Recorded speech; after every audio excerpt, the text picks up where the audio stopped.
Dying Light was released back in 2014. I'm ashamed to admit I have not had the pleasure of parkouring around Haran, launching nukes at zombies. My ADHD ass doesn't really allow me to sit and enjoy many things through their entirety, but I'm glad to say the gameplay loops of hunting for vital loot for crafting while jumping around a zombie-filled city was some of the most drop-dead fun I've had gaming in a number of years. With that being said, there is the elephant in the room, which is the lackluster story. Fuck you, asshole. This actually almost killed the fun of the game for me, which is sad to say because it wasn't so much the story or characters itself.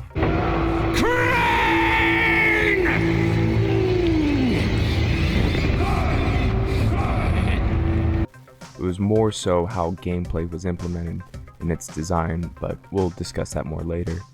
First things first is getting the highlights of the game's strengths straight, because while I was bored by most story missions and the narrative at large, engaging with Dying Light's gameplay is why we spent time in Haran after all.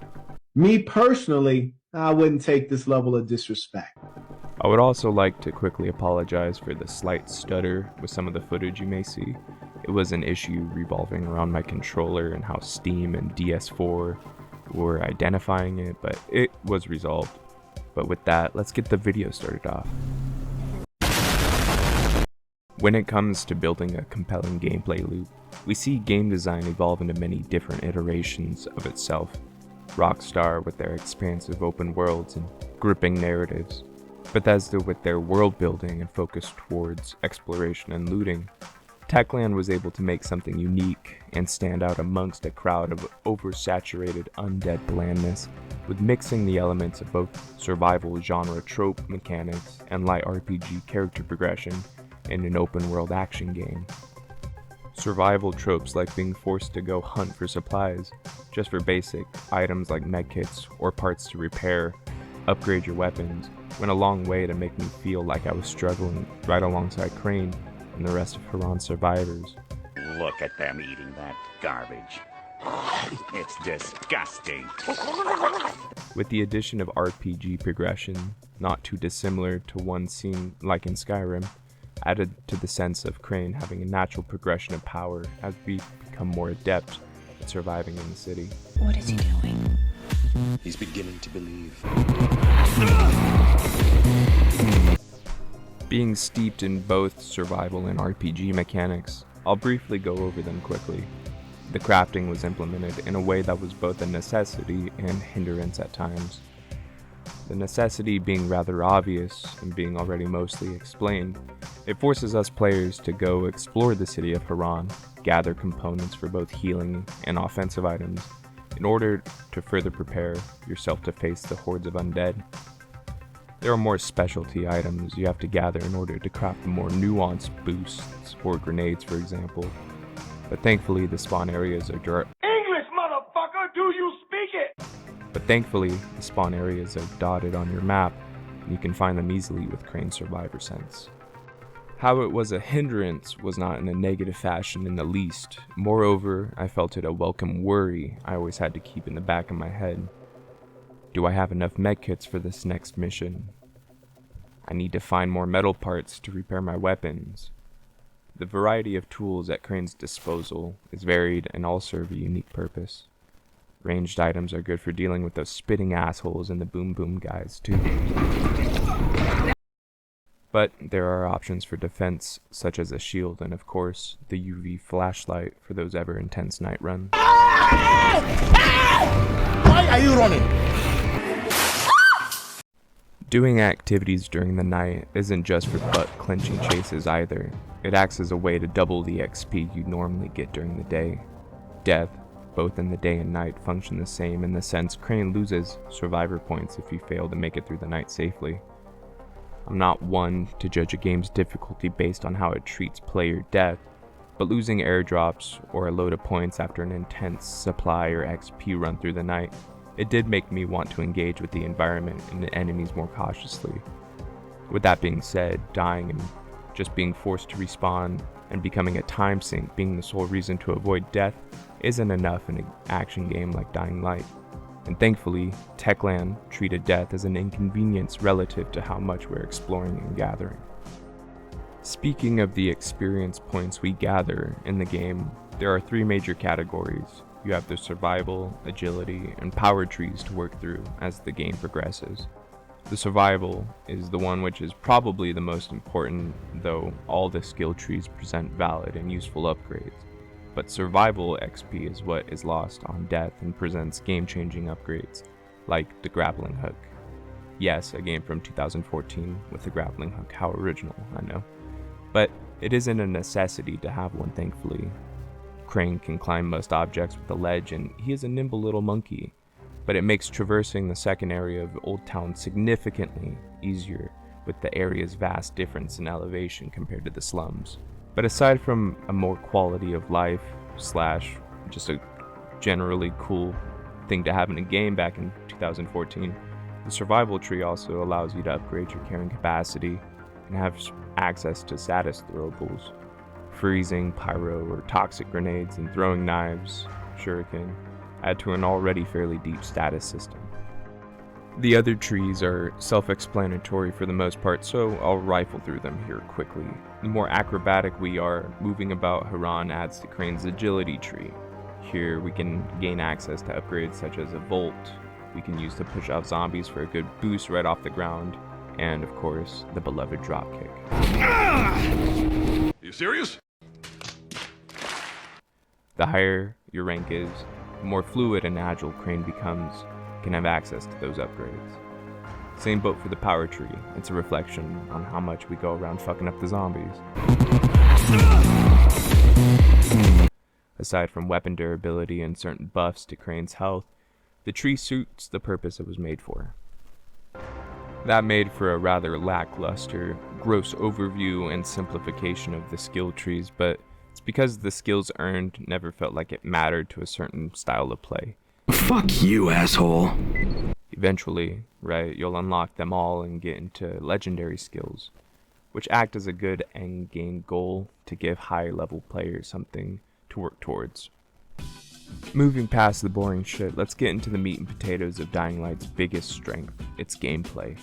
Both in terms of traversing the city of Haran, scavenging its not-so-deserted homes for essential weapon and healing items, and of course, interacting with the zombies.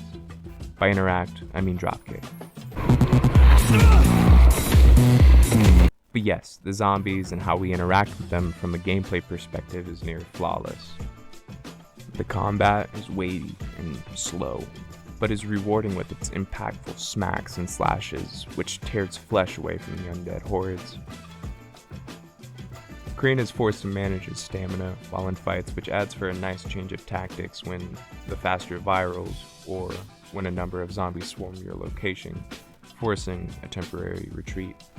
It was a system which in and of itself I think had the benefit of being a zombie-based game to begin with. What do you mean by that? The abundance of set zombies in these games offer players a treasure trove in terms of sandbox fun. Games like Dead Rising or Days Gone with their systems and nuanced experiences.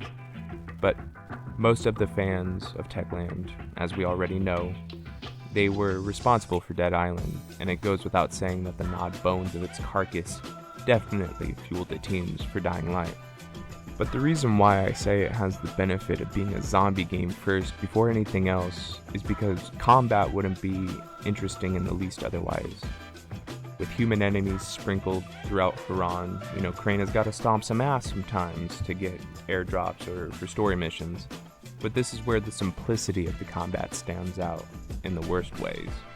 I played on normal difficulty just to preface what I'll say further, but there's a noticeable lack of impact behind most of, if not all, weapon swings against human enemies. I understand there's a leveling system at play with damage and status effects playing a rather large part in weapon progression. However, slamming someone in the face squarely with a hammer with a jet of flame 4 or 5 times in succession really didn't make for the most pleasing combat experience when dealing with these guys. There were too many damage sponges, both in terms of humans and zombies also. With the normal biters, virals, and the special zombies like the hammer asshat or crusher, We're just fucking stupid sometimes, and I will leave it there for now regarding those douchebags. It's only a game. Why you have to be mad?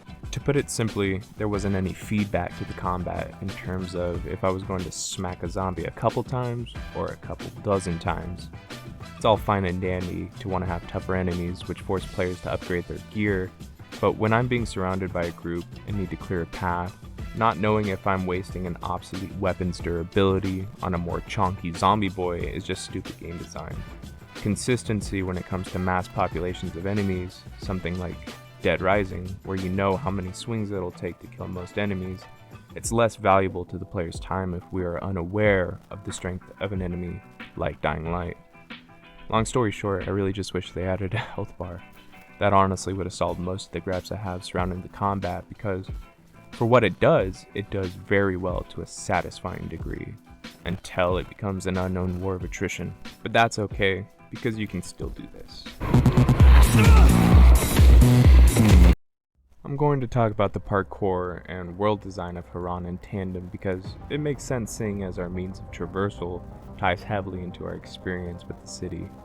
Haran has been ravaged by the virus and has obviously been through the ringer in terms of damage sustained during the quarantine.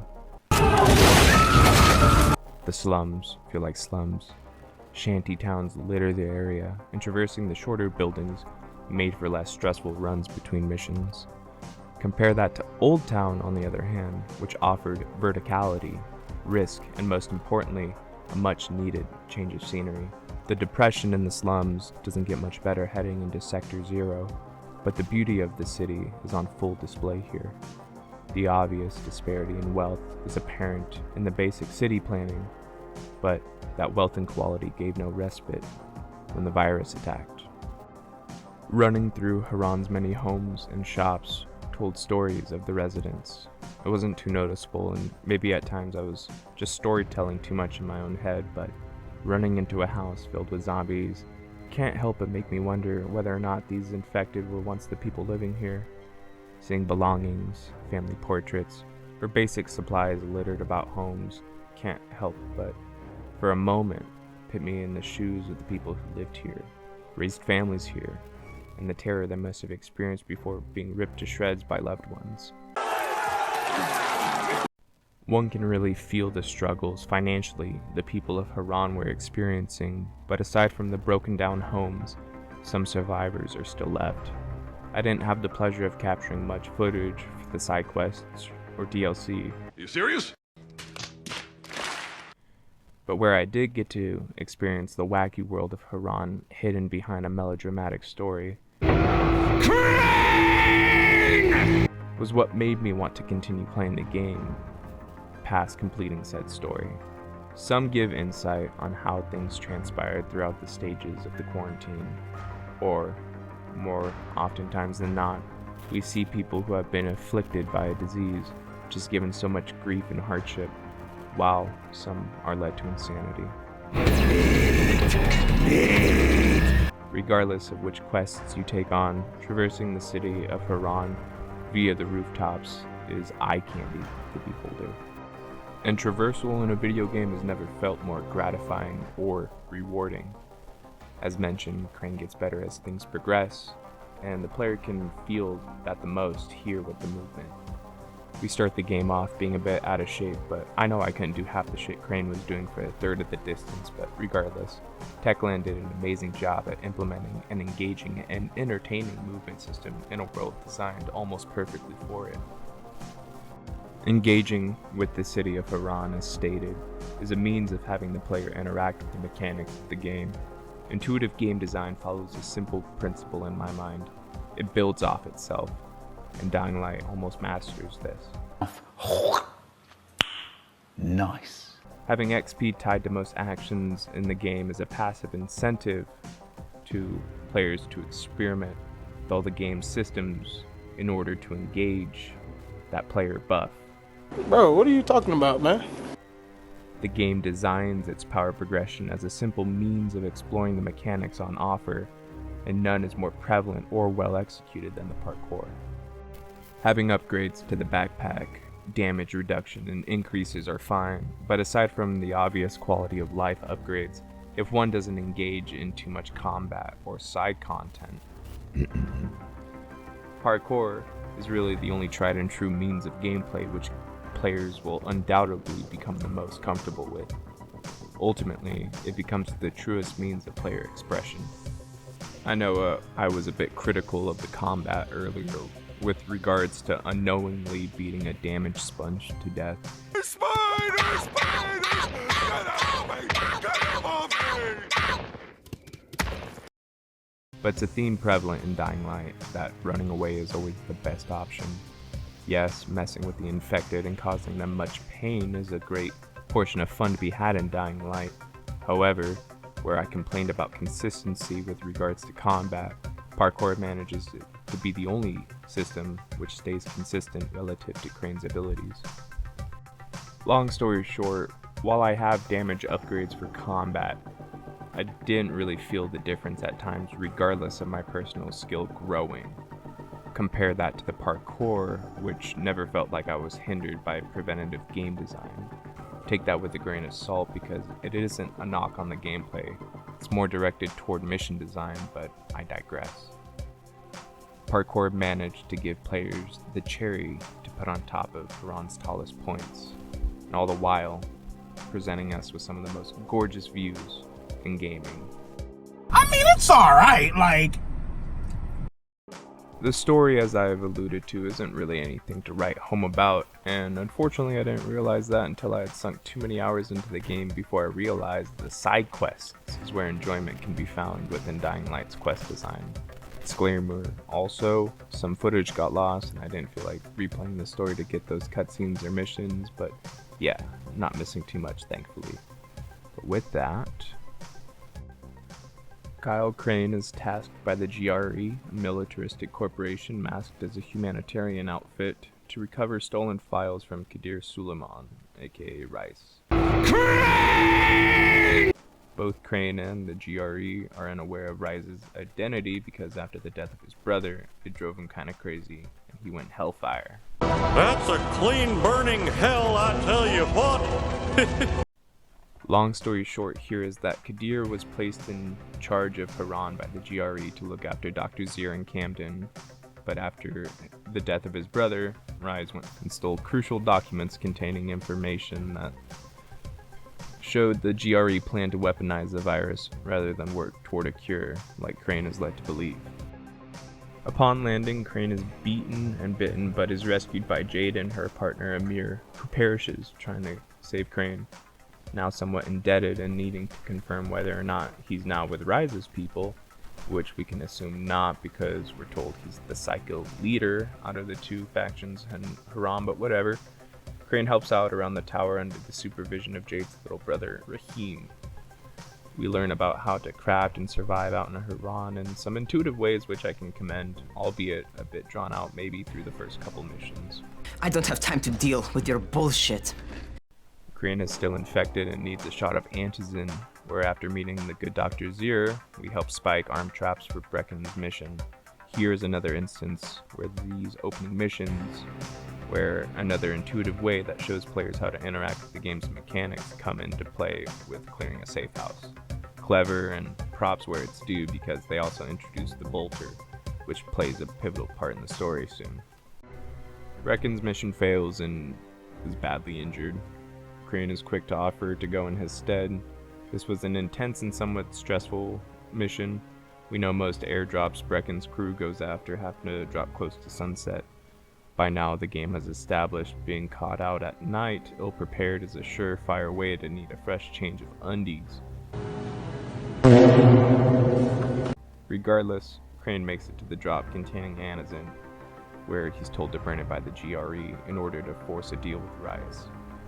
We need to confirm his identity this way, but I feel there would have been a better alternative, but gotta shoehorn in there that the GRE aren't exactly doing this for their greater good like Crane was expecting originally. I'm not a fucking human trafficker. But here is where we get our first taste of the night, and let's leave it at this for now. Dying Light made me afraid of the dark again. I'm going to try and speed this up as to not waste your guys' time too much on a story that was really just window dressing to the game's main attraction. Upon returning, it's clear that a deal with Rise needs to be made. I know, but buying from Rise? Brecken and Crane have a moment, and we're off. We meet the man who gives this whole spiel and Voss impersonation, trying to be the charismatic fire keg most games were trying to replicate after Far Cry 3. We do some dirty work, from shaking down villages for money, fixing a comms tower, and then finding a lost patrol. For our efforts, we were promised 2 crates but received 5 vials in total. This being a huge issue, Crane gets back to the tower because there was an outbreak. Roger Craig the Crane Smith Hedgehog walks in on his buddy Knuckles, smashing a flat screen. Little kegs in there. I froze. What the fuck, Crane? I'm no leader. He does his best to cheer his buddy up. Reckon these people. Nobody's faster than me! But time is running short regardless of what Crane tries to say. In order to rectify this shortage of medicine, Jade hatches a plan to raid a nearby school, which she believes holds a stash of Anazin. After a long and somewhat grueling battle through the premise against Rise's goons,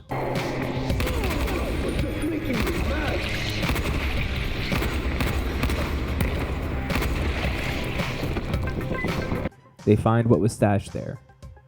Plastic explosives. Jade and Crane decide it's better in their hands rather than Rise, which was the right call because he had plans to blow up the tower. Upon leaving, Crane sees another bolter, which prompts him to ask Zir further. But first, he gets reaffirmed by Rahim that he's still wanting to blow up that volatile nest. Zir asks Crane to get him a sample, which will be part of the cure's research. He's got this special bait which has relation to the research, but after getting the sample, Rahim radios to let us know he's a lying little shit and is in a bit of trouble.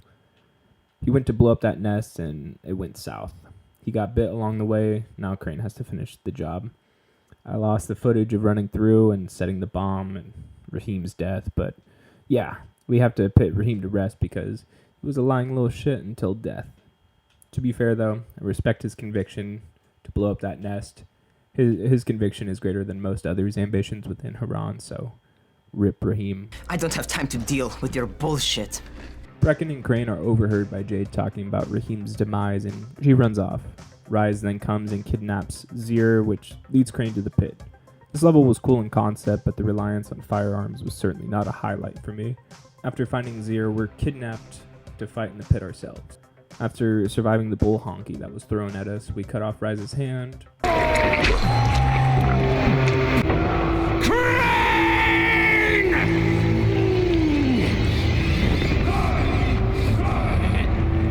And Zir dies in the process of us trying to save him. The escape out was actually quite thrilling, but now Crane needs to find Jade. Jade was given Zir's research to deliver to his colleague, Dr. Camden in Old Town. In order to get there, Crane needs to go through the sewers with the help of the survivors there. It is slow moving, and we get betrayed in the end, which thankfully adds a nice little chase to the final part. After not getting a response from Jade, Crane calls Troy to ask for her assistance. The next few missions were nothing burgers. We legitimately go to Troy and talk to her, end up talking to Jade, warn her, tell her about the firebomb coming to Haran. Troy lets Crane know that she was last seen at the university, so Crane goes there, she's not there. Spike made it though. And then upon leaving the university, we're contacted by Troy to come back to her place and then watch the broadcast. The Ministry and GRE are doing media runs to justify bombing the city, saying there are no longer any survivors. So these last few missions were just a bunch of nothing burgers. But thankfully, Troy has a genius plan to get a message out despite the communication barrier still being in place. We were sent to go set explosives in a building to blow up a pattern in which zombies couldn't replicate. The whole scenario was actually really fast-paced, quite exciting, but ultimately was a fruitless endeavor because by the end of it, a jet came by almost on cue and ended up destroying the frowny face we made. But we did get a conversation with Jade out of it, who agrees to meet up. But upon reaching the said location, we find out she is captured by Rise and is being held in the museum. We go through some more sewers to get there, which was quite the shit show for me. There was with the constant spawning virals and the Crusher present, I thought zombies would eventually stop spawning so then I could focus on the Crusher, but no. Nope. Just had to run through the hole he had made. It's the biggest piece of dog shit. Anyway, we fight through the whole place, and again, a lot of reliance on firearms. And I don't like fighting the humans in this game, but we fight to the end. We make it to Jade, who is also now infected. Crane's infection has been spreading quite rapidly also, so during this time we end up going through this whole dream sequence as Jade talks about her feelings toward Crane and how they changed throughout the game. To be honest, this whole thing was way too drawn out for a character I did not grow much connection toward at all. It was way too drawn out. But coming out of it, we put her to rest and have a boss fight against Tahir to escape and grab 1/2 of the research needed for the cure. Dr. Camden is now ready to meet, but first we need to clear out the clinic, which is flooded with zombies. Truth be told, this was underwhelming compared to the expectation which had been fed to us up until this point. After clearing the not so overwhelming numbers of infected, we have a conversation with the doctor who says he'll need the other half of the research in order to speed up the progress. But first, we have to take care of the firebombing coming to Haran. Savvy has been working on breaking through the comms barrier and found a way. Crane has to climb a tall-ass radio tower in order to get the message out. And I'll give credit where it's due here. Aside from another sewer run before getting to the tower, getting to said tower and the climb, the preparation for it was some of the most intense and engaging gameplay since the first encounter with the knight. We saved the day at the last moment, and I'll have to grab the other half of the research. Which leads us to the final loose end of the story, Rice. Crane! He challenges Crane to a one-on-one and claims he has a deal to be extracted by the GRE in exchange for the other half of the research. This deal really makes no sense in so many ways, but regardless, we have to go back through the sewers to the slums, and thankfully the run to his tower just in general wasn't bullshit, and the fight through his compound and running through it was fitting for the end of the game. Running through a straight gauntlet of hell with all types of enemies being thrown at you made for a really, really thrilling end to the game.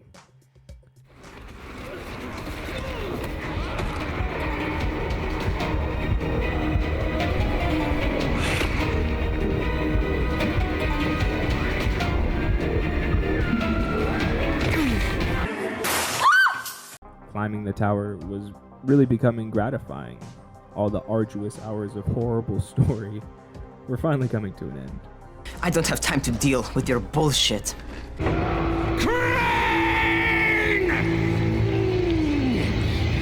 one piece.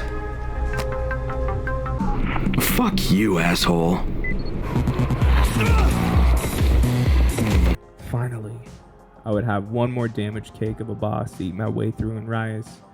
But it was over after this. I felt good. So I took my best weapons I had on me, I crafted them into beasts for my level, and I was ready to go. I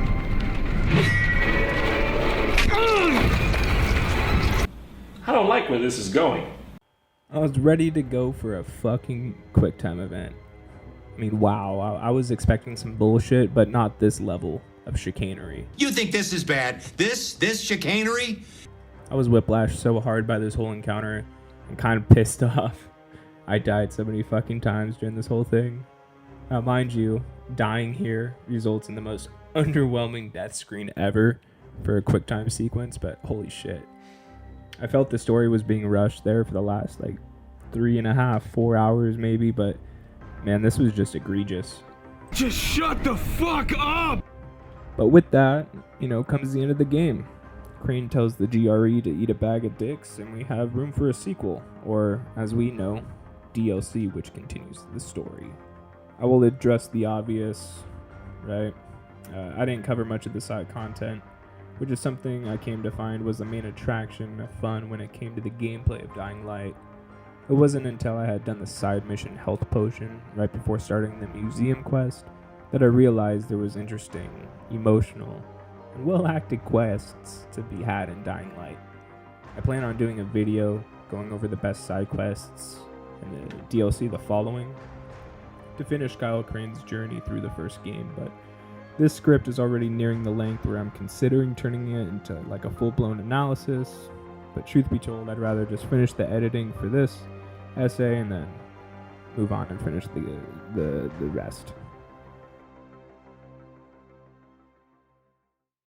I feel I was rather critical of some aspects of the game, but let me reassure everyone, and especially the fans of Dying Light who are much more knowledgeable and familiar with the game than myself, that I actually really enjoyed the majority of my time playing. I recommend that people go out and play it if they haven't. Just don't be expected to be wowed with the story too much, though it's some of the most drop-dead fun to be had in gaming for sure. And with that comes the end of this video, and I just want to give a quick thank you to all who watched and made it this far. I really appreciate you taking time out of your lives to come spend some time with this dork. Yes, this dork right here, to talk about some video games and hopefully made some of you guys laugh a little bit along the way. Just a little quick side note, I don't really try to review games, but rather talk about them and share my opinions and experiences with my fellow gamers or enthusiasts. So if there were aspects that I missed or didn't explore fully, please share them in the comments below. You know, we as a community have to come together in order to defeat the tyranny of greedy game design. That's half the reason why I kind of started making videos like this, to be honest. That was a little corny, but alright, I'll stop here and let you get back on with your day, and I hope it's a good one. I truly do. Take care, everyone.